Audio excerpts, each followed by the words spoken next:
Estou aqui no Teatro das Artes, Rio de Janeiro, Shopping da Gávea. Estreou aqui um espetáculo há pouquinho mais de um mês, chamado Corte Fatal.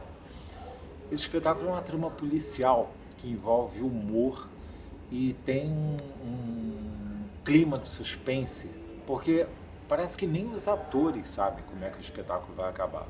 Eles ficam dependendo da interação do público. Então o público vai dando pistas ali e vai resolvendo aquela trama ali. Eu não posso falar muito primeiro porque eu não assisti, né? E outra que também a gente não pode dar spoiler do espetáculo, mas alguma coisinha esse camarada vai falar para mim.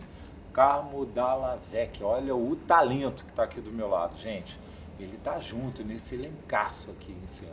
Carmo, obrigado por você estar aqui conversando comigo, meu irmão. Obrigado mesmo. Muito obrigado. Queria saber, quando você recebeu o projeto, né, qual foi, o que você pensou assim de primeira? Eu, quando recebi o projeto, eu sabia sobre o que se tratava. Eu sabia que era uma comédia policial, em que você não sabia qual era o final. Mas quando eu recebi o texto, eram 202 páginas de texto. E eu comecei a ler o texto, até a página 35 ali, só tinha 2 páginas de texto, porque o resto era tudo descrição do que estava acontecendo em cena. Caramba. Eu achei muito confuso e não entendia nada. Meu tipo, não onde que eu tô aqui? Não, é porque era assim, era a rubrica de ações de cena. O espetáculo, ele começa 15 minutos antes do horário marcado, quando as pessoas estão chegando para a plateia, o espetáculo já está começando aqui, né? Já tem coisas acontecendo aqui, sem texto. Então tudo isso era marcado e conduzido por um texto todo escritinho e detalhado, dizendo o que acontece no palco. Quando eu comecei a ler aquilo, eu disse, gente, é muito confuso. Porque fulano pega o creme de barbear, faz não sei o que, leva, entra dentro do depósito, tira do depósito, fecha a porta do depósito, pega 2 toalhas, coloca 2 toalhas do lado esquerdo. Eu disse, caraca, velho, meu raciocínio não tá chegando, tá difícil, complexo demais de ler. Eu não vou ler esse texto. Me chamaram para fazer o espetáculo, um produtor que eu tenho muita estima, que foi o Sandro, que eu trabalhei com ele, fazendo Sandro Chaim, que fazendo o último texto do Guarnieri. Que era com a Sueli Franco, um texto maravilhoso, e eu disse, não vou ler não, aceitei, tá tudo certo, vamos pro ensaio. E ele perguntou, qual personagem você quer fazer? Eu disse, sei, pode ser o dono do salão, tá certo. Eu não sabia direito o que era. Menino, eu não me acho o último biscoito recheado do pacote. Mas esse personagem caiu tanto com a minha personalidade, com as minhas histórias, com a fase que eu tô da minha vida, com as coisas que eu costumo fazer e dizer na minha vida, que foi um encaixe tão perfeito, eu não consigo imaginar outra pessoa fazendo, não. E quando você fala assim, caiu tanto com a minha personalidade, com o meu jeito, tá incluído aí também uma coisa de humor, não tá, cara? Tá incluído. Porque você tem um pouco de humor, assim, às vezes ácido, às vezes mais leve, não tem? Tem a ver com humor, tem a ver com o fluxo de pensamento, que ele parece que meio tem um TDAH, e hoje em dia todo mundo meio que parece com isso, e como eu trabalho muito com Instagram você abre muita janela. Além de eu consumir o produto dos vídeos que outras pessoas fazem, eu produzo. E muitas vezes a questão das ideias e dos fluxos de ideias e próprias mídias eletrônicas fazem com que várias janelas abram na nossa cabeça. Eu acho que talvez seja essa uma das razões que hoje você tem tanta gente falando que tem TDAH, a sigla essa, que há bem pouco tempo atrás ninguém sabia nem o que era. Né? Então tem essa coisa de pensamento ágil, pensamento rápido, uma piada atrás da outra. Tem o fato dele ser da comunidade LGBTQIAPN+, e dele demonstrar isso de uma forma muito efusiva, coisa que eu também faço na minha vida. Então ele calhou, deu no palco, poder botar pra fora algo que também é um pouco meu. Eu não tenho essa energia toda que ele tem, eu confesso, porque quando eu saio do espetáculo... Mentira, tem sim. Não. Essa energia tão pra fora. Eu sou um cara, gosto de me divertir, conto piada, a gente rico que tá do meu lado e tal. Mas eu não sei se o cara que tem essa energia que tá sempre lá em cima. Tá sempre lá em cima. E ele é um cara que tá sempre lá em cima. Quando você pega a descrição dele na peça, ele diz, ele é a parte alegre, a parte divertida. É o cara que é divertido, é o cara que tem esse carisma de ser divertido, alegre e falar loucuras em cena. Eu deixei ele um pouquinho pior. Mentira. Ele tá um pouquinho pior do que ele já era em cena. Nossa, eu acho que esse espetáculo já teve algumas montagens no mundo. Sim, ele ficou mais 40 de 20. anos, mais de 20 já ficou em cartaz, 40 anos nos Estados Unidos.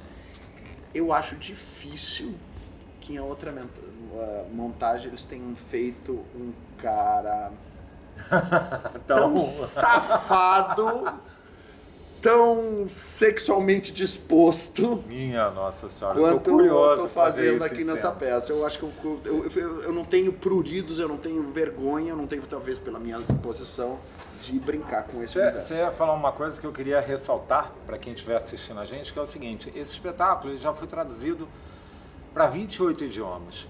E não é um musical, não é um espetáculo, como é que eu posso dizer, comercial, que você diz assim, ah, não, isso aqui é sucesso, vamos fazer. Então, gente, vocês não têm noção. É um texto delicioso, uma proposta inovadora e que o público tem abraçado de uma forma deliciosa. E você falou uma coisa assim, a gente não sabe qual é o final, né? É muito mais do que a gente não sabe qual é o final. A gente não sabe, no decorrer da peça, a partir do momento que a gente começa a investigar, a narrativa, porque tem um momento que o público se torna agente da narração. Ele pode interferir no espetáculo. Pois mata uma charada para mim, sem querer te interromper. Nisso aí, uma das consequências é, de repente, mudar o texto também? Não. De cada ator? Por isso, 202 páginas, entendeu agora? Porque as pessoas assistem o espetáculo e dizem assim, nossa, vocês improvisam e é maravilhoso. Não tem improviso nenhum.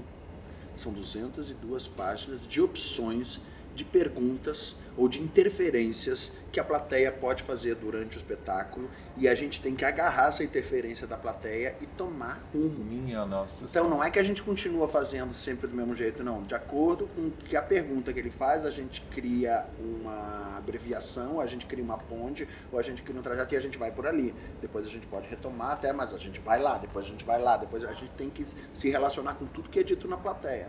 Tem uma cena, por exemplo, só para eu imaginar, um pequeno spoiler, que uma pessoa dá um telefonema na plateia. E às vezes acontece de o público dizer, por que você não liga pro número? Tem essa cena. A pessoa sobe no palco, liga pro número que está anotado no cartão, alguém vai atender do outro lado. Minha Nossa. E vai dar continuidade à história que está sendo contada. Ou seja, existem infinitas possibilidades do que pode acontecer em cena e todas elas foram decoradas, memorizadas, ensaiadas e estudadas. Meu Deus do céu. Olha, quando o Carmo fala isso, eu tenho duas coisas que me vêm à cabeça. Primeiro, um alívio, porque eu não sou ator, não nasci para ser ator. E a outra coisa é que aumenta ainda mais, se é que é possível, a minha admiração por gente como esse camarada aqui. Porque, meu Deus do céu, é uma loucura, gente. Vocês pensam que é brincadeira? Não é só glamour, não. Não, teve que decorar, a gente se diverte. É porque, na verdade, todo mundo sabe muito bem qual foi a história, o que aconteceu, qual é a história contada. Apesar de ter 3 finais diferentes, sim, a gente tem explicação para tudo que acontece aqui. Então a gente sabe, a gente domina essa história. Então não tem como sair do prumo. É uma alegria. Gente, é uma diversão. A alegria é minha estar conversando aqui com esse moço, que está acompanhado no elenco por Cristiano Oliveira e o Camarinha, Fernando Caruso, Douglas Silva e Paulo Matias. Meu Deus, é muita gente boa. Muita gente. E sabe o que as pessoas assistem, que eu acho interessante, que elas vêm falar pra gente? Elas olham pro elenco e dizem assim, esse elenco, o que esse elenco? Que interessante, porque esse elenco, você olha e diz, o que um casa com o outro, né? São pessoas tão diferentes nas suas trajetórias, sim, nas suas carreiras, pessoas que já fizeram muita comédia, Camarinha, pessoas que não fizeram. Também é muito de comédia, então, Cristiano Oliveira. Pessoas ali que sejam... E aí é tão interessante isso, quando você pega uma receita de pessoas inusitadas, que você nunca imaginou que aquilo pudesse combinar ou dar certo em cena, e você traz aquilo pra cena e você diz, olha que interessante o que está surgindo aqui. Ai, que delícia, é muito gente, legal. Que delícia, que muito delícia. Legal. E eu sei que essa sintonia na coxia também. Né? A gente se ama. Tirando uma briga ou outra que a gente sabe que tem. A gente não dá pra fazer teatro brigando. Eu já fiz teatro em que a coxia não era legal, mas aí é muito ruim. Eu acho que hoje, se eu fosse participar do espetáculo de coxia... Mas era grande elenco? Era tanto quanto esse, 6, 7 pessoas em cena. E era ruim. Eu acho que hoje eu não faria mais. Ah, não, porque a coxia ruim num teatro, caraca. Já entra naquele clima, né? É porque é muita intimidade. Vai quebrar agora quando você entra para um processo, é diferente da televisão, quando você entra num processo de ensaio, de teatro, você se expõe muito, você expõe a sua insegurança, você fala pro teu colega o que acontece internamente com você, você se comunica e a gente acaba se conhecendo muito. Então, se você não é uma pessoa doadora, se você não é uma pessoa que tem um espírito humanista mais legal, se você é uma pessoa... Tudo vaza, tudo derruba, tudo E você fala de exposição, acho que expõe muito pro público também, literalmente, porque assim, você está de corpo inteiro, né, cara? A gente está exposto.